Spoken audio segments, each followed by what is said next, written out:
एक बार एक अमीर आदमी एक बौद्ध भिक्षु के पास जाता है और कहता है, मुनिवर, मैं अपनी नींद से बहुत परेशान हूं।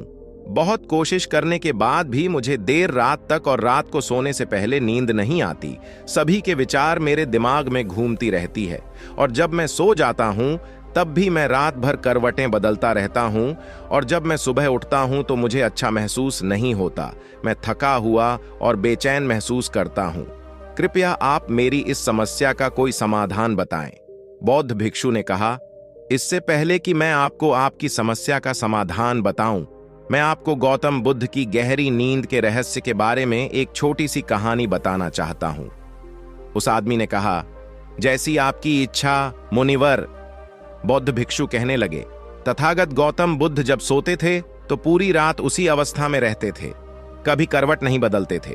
रात को जिस अवस्था में सोते थे सुबह तक उसी अवस्था में रहते थे। गौतम बुद्ध का एक शिष्य आनंद था जो अक्सर उनके पास ही सोता था। आनंद को यह बात बहुत परेशान करने वाली थी कि गौतम बुद्ध पूरी रात उसी भौतिक अवस्था में कैसे बिता सकते थे जब भी रात में आनंद की आंख खुलती थी। इसलिए वह हमेशा से जानता था कि गौतम बुद्ध एक ही अवस्था में सोए हुए हैं। यह बात उसके मन में कई सवाल पैदा करती थी, लेकिन एक दिन भिक्षु आनंद अपनी जिज्ञासा को रोक नहीं सका और वह गौतम बुद्ध के पास गया। आधी रात में उसने गौतम बुद्ध को जगाया। नींद से उठकर बोले, तथागत मुझे क्षमा करें, मैं जानता हूं कि यह आपसे प्रश्न पूछने का सही समय नहीं है, क्योंकि आप सारा दिन चलते रहते हैं और लोगों को धम्म का ज्ञान देते हैं और उनकी समस्याओं का समाधान करें। लेकिन मेरी जिज्ञासा इतनी बढ़ गई है कि मैं सुबह तक इंतजार नहीं कर सकता। इसलिए कृपया मेरे प्रश्न का उत्तर दें और मेरी जिज्ञासा को शांत करें। भिक्षु आनंद ने आगे कहा, मैं पिछले 20 वर्षों से आपके साथ हूं और देख रहा हूं कि आप पूरी रात एक ही अवस्था में बिताते हैं, जरा सा भी हिलते नहीं हैं। तो क्या आप सच में सोते हैं या नहीं सोते हैं? बिल्कुल।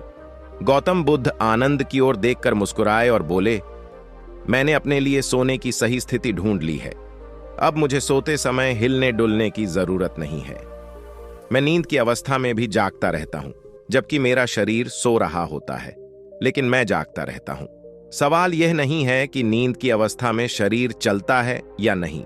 सवाल यह नहीं है कि शरीर स्थिर अवस्था में क्यों नहीं रह पाता।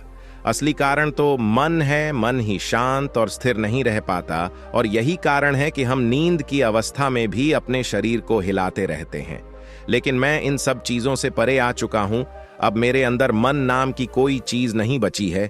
जब मैं सोने जाता हूं तो मेरा शरीर बिल्कुल शव जैसा हो जाता है। मन नाम की कोई चीज नहीं बची है। आनंद, क्या आपने कभी किसी मृत शरीर को अपनी अवस्था बदलते हुए देखा है? गहरी नींद की अवस्था में भी हमारा दिमाग ही यह सब काम करता है। एक बार जब मन स्थिर हो जाता है, मन शांत हो जाता है, तब आपका शरीर गहराई में चला जाता है। सो जाओ, लेकिन भीतर से तुम जागोगे। भीतर से तुम सब कुछ महसूस कर पाओगे। सोने के बाद भी तुम्हारी चेतना एक छोटे से जलते दीपक की तरह निरंतर प्रज्वलित रहेगी। कहानी खत्म करने के बाद बौद्ध भिक्षु ने अमीर आदमी से कहा, एक प्रबुद्ध व्यक्ति न केवल अपने शरीर को पूरी जागरूकता के साथ देखता रहेगा, बल्कि वह अपने मन को भी पूरी जागरूकता के साथ देखता रहता है। एक प्रबुद्ध व्यक्ति ऐसे ही नहीं सोता है। एक सामान्य व्यक्ति जब सोता है तो वह बेहोश हो जाता है। उसे अपने आसपास का भी पता नहीं चलता, इसलिए वह अपने सपने भी नहीं चुन पाता। लेकिन जब एक बुद्ध व्यक्ति सोता है तो उसे होश रहता है, जैसे सुबह उसकी आंखें खुली रहती हैं। उसी प्रकार एक बुद्ध व्यक्ति भी नींद में होता है। इसीलिए कहा जाता है कि एक बुद्ध व्यक्ति कभी नहीं सोता है। जब एक सामान्य व्यक्ति सो जाता है, वह नहीं जानता कि वह कब सो जाता है। लेकिन यदि आप जागने और सोने के बीच के उस छोटे से क्षण में जागते रह सकते हैं, जब हम सोने के बहुत करीब होते हैं, तो कुछ अद्भुत घटित होगा जो आपको जागरूकता के करीब लाएगा। यह सुनकर वह व्यक्ति बोला, मुनिवर, मुझे इतने गहरे अध्यात्म की बातें समझ नहीं आती। कृपया मुझे आसान शब्दों में समझाएं कि मुझे आसानी से गहरी नींद क्यों नहीं आती। बौद्ध भिक्षु ने कहा, ये 5 मुख्य हैं। देर रात तक जागने और आसानी से नींद न आने के कारण सबसे पहला कारण है बिस्तर पर सोने के अलावा कोई और काम करना। जैसे कई लोगों की आदत होती है कि वो बिस्तर पर ही खाना खाते हैं, वो बिस्तर पर ही पढ़ाई करने बैठते हैं और ऐसे कई काम वो अपने बेडरूम में ही करते हैं। शयन कक्ष का अर्थ सोने का स्थान होता है, लेकिन लोग इसका उपयोग अन्य कार्यों के लिए भी करते हैं, जिसके कारण हमारे मस्तिष्क में शयन कक्ष का कोई निश्चित अर्थ नहीं होता है।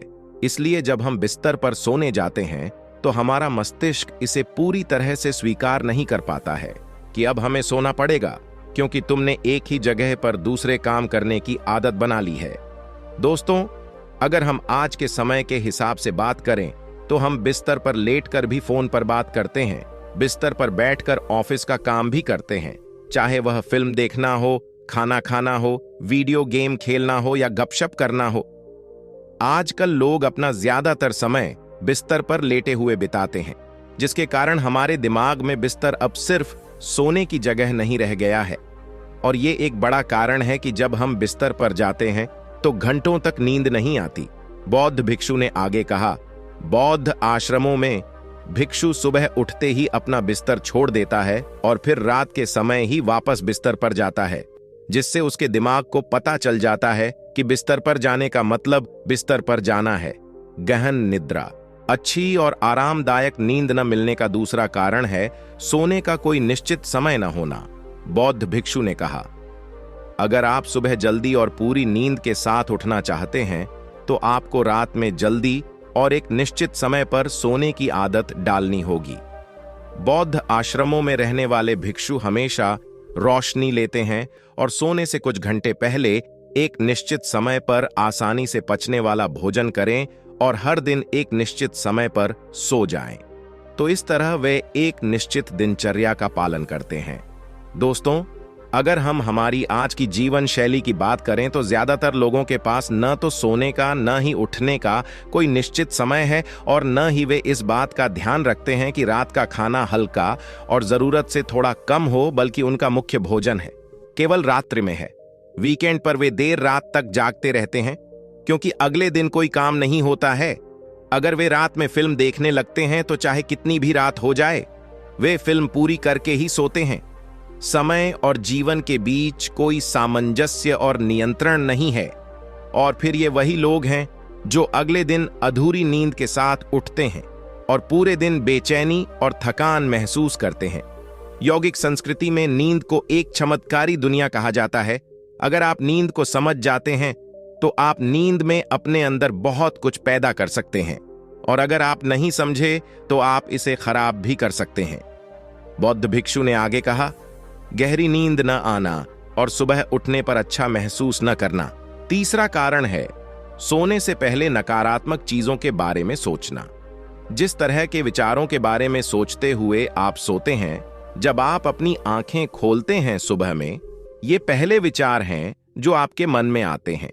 इसीलिए जब आप नकारात्मक विचारों के साथ सोते हैं तो सुबह आप उनके साथ ही जागते हैं।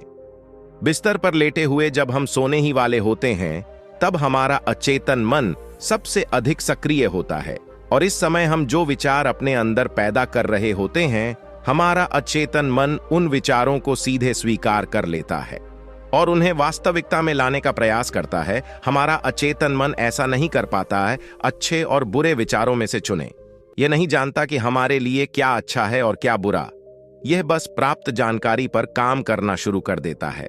इसलिए हमें सोते समय अपनी समस्याओं और नकारात्मक विचारों के बारे में सोचने की बजाय उन अच्छी बातों और चीजों के बारे में सोचना चाहिए जिसे हम अपने जीवन में पाना चाहते हैं। हमेशा रात को सोने से पहले और सुबह उठने के बाद उन बातों के बारे में सोचें जो आपके जीवन में सकारात्मक बदलाव ला सकती हैं। अच्छी और गहरी नींद न आने का चौथा कारण है गलत तरीके से सोना। बौद्ध भिक्षु ने कहा, आपने सुना होगा कि भारत में अक्सर कहा जाता है कि उत्तर की ओर सिर करके नहीं सोना चाहिए। ऐसा इसलिए है क्योंकि जब हम उत्तर की ओर सिर करके सोते हैं तो पृथ्वी के चुंबकीय खिंचाव के कारण हमारे शरीर का बहुत सारा खून मस्तिष्क की ओर जाने की कोशिश करता है और इसका कारण मस्तिष्क में पाई जाने वाली नसें बहुत पतली हो जाना है। इनके फटने का खतरा बढ़ जाता है और अगर कोई व्यक्ति बहुत बूढ़ा और कमजोर है तो उसकी मृत्यु भी हो सकती है। लेकिन आमतौर पर जो लोग उत्तर दिशा की ओर सिर करके सोते हैं, जब वे सुबह उठते हैं तो उनके सिर में तनाव महसूस होता है और वे पूरी रात बेचैनी में या करवटें बदलते हुए बिताते हैं। दूसरी गलती जो लोग अपने सोने की स्थिति में करते हैं वो ये है कि वो बस किसी भी तरह सो जाते हैं। उन्हें इस बात से कोई फर्क नहीं पड़ता कि उनकी रीढ़ की हड्डी सीधी है या नहीं। लोग अक्सर पेट या किसी भी चीज के बल सोते हैं, जबकि हमें कोशिश करनी चाहिए कि या तो हम सीधे सोएं या फिर बाईं ओर करवट लेकर सोएं। इससे शरीर के अंगों पर अतिरिक्त दबाव नहीं पड़ता है।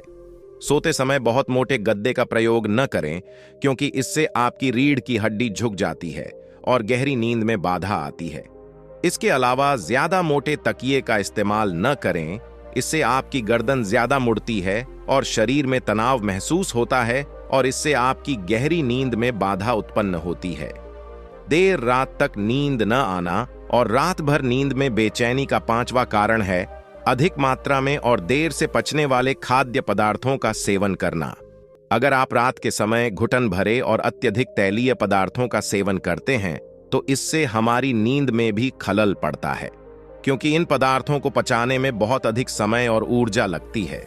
इसलिए अगर आप ऐसे पदार्थों का सेवन करते हैं तो कोशिश करें कि सोने से करीब 3-4 घंटे पहले इनका सेवन करें। व्यक्ति ने कहा, मुनिवर, मैं यह तो समझ गया कि गहरी और आरामदायक नींद न आने के क्या कारण हैं, लेकिन अब क्या आप कुछ ऐसे उपाय बता सकते हैं जिन्हें करने से हमें गहरी नींद लेने में मदद मिलती है? बौद्ध भिक्षु ने कहा, मैं आपको कुछ ऐसे काम बता रहा हूं जो आप सोने से पहले या उठने के बाद कर सकते हैं, जिससे न सिर्फ आपकी नींद गहरी होगी बल्कि आपके जीवन में सकारात्मक बदलाव भी आएगा। और ये सभी काम आपको नहीं करने चाहिए। आप इनमें से जो भी 2-3 कार्य आपके लिए उपयुक्त हों वह कर सकते हैं। सबसे पहले कोशिश करें कि सोने से पहले गुनगुने पानी से नहा लें। नहाने से हमारा शरीर जागृत और तनाव मुक्त हो जाता है। आपने देखा होगा कि जब कोई व्यक्ति नहा कर आता है तो उसके अंदर एक सकारात्मक ऊर्जा का एहसास होता है।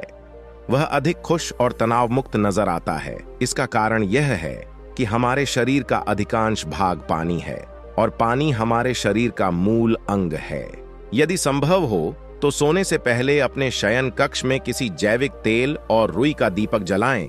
इससे आसपास के वातावरण में सकारात्मकता आती है। सोने से पहले थोड़ा पानी पिएं, इससे आपको काफी मदद मिलेगी। जब आप बिस्तर पर जाएं तो सोने से पहले कुछ मिनट के लिए ध्यान करें और आपके पास जो कुछ भी है उसके लिए आभार व्यक्त करें या अपने दिन में किए गए सभी अच्छे कामों के बारे में सोचें। सोने से पहले एक बार याद कर लें कि आप नश्वर हैं, आज आपकी मृत्यु हो सकती है। ऐसा सोचकर आप अपनी छोटी छोटी परेशानियों के बारे में चिंता करना छोड़ दें। सुबह उठते ही अपने दोनों हाथों को आपस में रगड़कर आंखों पर रखें। इससे आपका शरीर जागृत होता है और हमेशा दाहिनी करवट से उठना चाहिए। हमेशा रात को जल्दी सोने की कोशिश करें ताकि आप सुबह जल्दी उठ सकें और अपनी पूरी नींद ले सकें। सोचकर आप अपनी छोटी छोटी परेशानियों के बारे में चिंता करना छोड़ दें। सुबह उठते ही अपने दोनों हाथों को आपस में रगड़कर आंखों पर रखें। इससे आपका शरीर जागृत होता है और हमेशा दाहिनी करवट से उठना चाहिए। हमेशा रात को जल्दी सोने की कोशिश करें ताकि आप सुबह जल्दी उठ सकें और अपनी पूरी नींद ले सकें। तो ये थे कुछ तरीके जिनसे आप अपनी नींद को गहरी और आरामदायक बना सकते हैं। उस व्यक्ति ने बौद्ध भिक्षु को उसकी सीख के लिए धन्यवाद दिया और वहां से चला गया। दोस्तों, इस वीडियो में बस इतना ही। मिलते हैं अगले वीडियो में। अपना और अपना परिवार का ख्याल रखिएगा। नमो बुद्ध।